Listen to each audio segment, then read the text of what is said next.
The unexpected math of fewer people, more life. You try the right things, more events, more small talk, say yes to stay social. And yet sleep gets lighter, memory slips names, energy frays by afternoon, balance feels unsure, and independence starts to wobble. Here's the gap no one explained. After midlife, your nervous system budgets social energy differently. Quantity stops working. Quality and timing take the lead. Start with one tiny step today. Before you answer any invitation, pause by a doorway and take 3 slow exhales until your shoulders settle. If your breath loosens and your jaw softens, your body is voting for a quieter choice. If you feel a gentle lift instead, that is a yes worth keeping. This is not anti-people. It is pro-health. Large, long studies suggest that warm, reliable connections support healthy aging, while chronic loneliness is often associated with higher stress and restless sleep. The fix is not see everyone. It is see the right ones at the right times and let the rest go. Those who practice this regain steadier sleep, clearer memory, and calmer energy. Those who don't may keep chasing crowded calendars that quietly drain them. Solitude is a tool, not a wall. Why this matters after 50. Your brain filters noise more slowly, your stress hormones linger longer, and your recovery windows grow precious.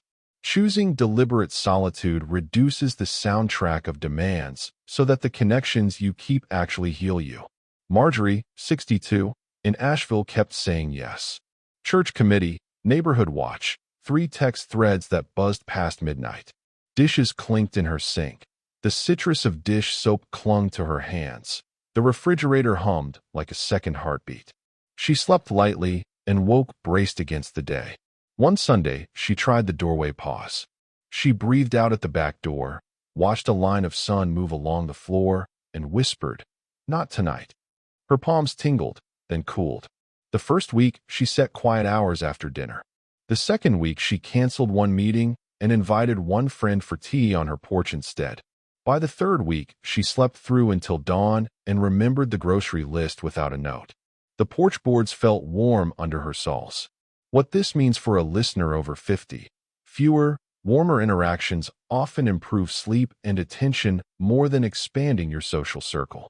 First, name 2 people who make your body quieter when you leave them. Next, place them on your calendar like medicine. Then, guard one evening each week as recovery. Soft lights, slow breath, early bed.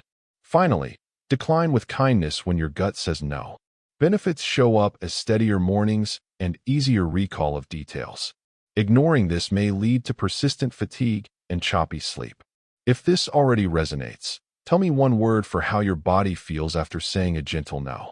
If you're new here, consider subscribing so these practical pieces of healthy aging find you, not the other way around. The cost of carrying everyone. Why this matters after 50 and 60. Caretaking muscle gets strong, while personal boundaries get thin. You carry adult children's worries, aging parents' needs, friends' dramas, and the news cycle storms. Your sleep becomes a ledger. Your memory becomes a junk drawer. Quick pointer for today. Set a time limit for problem talk. When a call starts to spiral, glance at a clock and plan to end at the 15-minute mark with care. If your breath stays smooth after the call, you're on track. Instruction: the 15-minute kindness boundary. First, before a call or visit, decide your end time and write it on a sticky note. Next, during the talk, keep your feet flat and your shoulders level. When the story repeats, breathe out longer and say, "I want to give this my best for a few more minutes." Then, at your mark, stand up and summarize one small step they can take themselves. Finally, exit with warmth. "I'm rooting for you. Let's check back on Thursday." Your body position and tone do the heavy lifting. Cal, 55, outside Dublin, was the friend everyone called. His kitchen smelled of toast at odd hours because someone always needed him. He built the boundary like a fence with a gate, not barbed wire. By week 2, he ended late-night calls with a clear, kind line and went to bed when the house still felt gentle. He woke with less grit behind his eyes and noticed he could read without rereading. What this means for a listener over 50. Time-limited support preserves energy without tearing relationships. First, Practice the exit line in daylight so it sounds natural. Next, keep a short list of resources you can offer instead of taking the whole weight. Then, reward yourself with a small ritual after each boundary. A walk to the mailbox, a mug of tea by a window. Finally, notice how your patience returns with the people who truly matter. Without boundaries, chronic overhelping may be associated with irritability and shallow sleep. When silence repairs what noise cannot. Why this matters after 50. Your nervous system begins to value recovery as much as stimulation. Silence is not emptiness. It is a workshop where the brain files memories and the heart rate learns to idle low again. Quick checkpoint. Sit for one song's length without input. No phone, no news. And place one hand on your belly. If the breath deepens by the second minute, your body welcomes quiet. Eileen, 70, in Vancouver, started eating lunch without screens. The first day, the tick of the wall clock felt loud. The second, she noticed the smell of fresh apple and the clean click of a knife on the cutting board. A week later, she walked after lunch, heel to toe, and found her balance felt less wobbly on curbs. She said, "Silence isn't lonely. It's like someone is finally listening to me." What this means for a listener over 50, brief daily silence often steadies mood and improves balance through calmer attention. First, schedule a silent slot like any meeting. Next, pair it with simple movement afterward to let calm travel through your body. Then, extend the silence on days when your mind races. Finally, protect the practice from well-meaning interruptions by naming it quiet lunch. Skipping this may lead to persistent mental clutter that crowds memory. A gentle nudge. If something softened in you while reading this, subscribe and add one word in the comments. Quiet. It helps others feel less alone in choosing smaller circles. Choosing people like choosing shoes. Why this matters after 50. The wrong fit rubs blisters you only notice at night. The right fit lets you walk farther without thinking about your feet. Relationships are the same. Comfort does not mean dull. It means you stop bracing. Quick pointer. After any coffee or call, ask your body 2 questions. Do I breathe easier? And do I like myself more around them? If both are true, keep them close. Malcolm, 67, near Manchester, kept a decades-long friendship out of loyalty, not joy. He noticed he smiled with one corner of his mouth, but not the other. On a rainy afternoon, he met a neighbor for tea. The steam rose. The scent of bergamot drifted. His laugh surprised him by coming out whole. He walked home without checking his phone and slept through the night. What this means for a listener over 50. Choosing relationships by how your body feels afterward often improves sleep and steadies mood. First, review your regulars and circle the ones you breathe easier with. Next, gently reduce time with those who make you brace. Then, add one new person through shared activity, a walk group, a class, a quiet club. Finally, tend the relationships that tend you. Ignoring this may be associated with simmering tension that wears out your evenings. The myth of staying social versus the truth of staying well. Why this matters after 50 and 60, advice shouts, stay social, as if more bodies equals more health. The deeper truth many older people learn is that meaningful ties, gentle routines, and recovery time create the backbone of healthy aging. Quick action for today. Pair any outing with a recovery ritual. If your calendar has a lunch, your evening becomes soft lights, warm socks, and a book. If your body feels restored by bedtime, you're doing it right. Instruction: the outing and recovery pairing. First, preview your week and mark every social plan. Next, attach a soothing partner to each one, a porch sit, a slow bath, a quiet show. Then, honor the pairing as one complete appointment. Finally, track your sleep for 2 weeks and adjust the ratio until mornings feel clear. Renee, 58, in Seattle, loved her choir but dreaded the late drive home. She added a post-choir ritual: mint tea, one lamp, no phone. The wolf row on her lap felt like a calm animal. Within days, she no longer lay awake replaying conversations. What this means for a listener over 50. Pairing stimulation with planned recovery often improves sleep quality and next-day focus. First, view your energy like a bank account. Next, Deposit rest before you spend it all. Then, keep at least one day each week with no social withdrawals. Finally, share your plan with one supportive person so they help you keep it. Without this, good events can still leave you wired and tired. If these lessons are useful, leave a short comment with one ritual you'll try. And if you're not subscribed yet, you're warmly invited. Gentle, practical guidance on healthy aging arrives quietly when you need it. What to say when you do not have the words. Why this matters after 50. You've earned your peace, but finding language that protects it can feel awkward. Clear words are a walking cane for your boundaries. They help you move without falling into guilt. Quick pointer.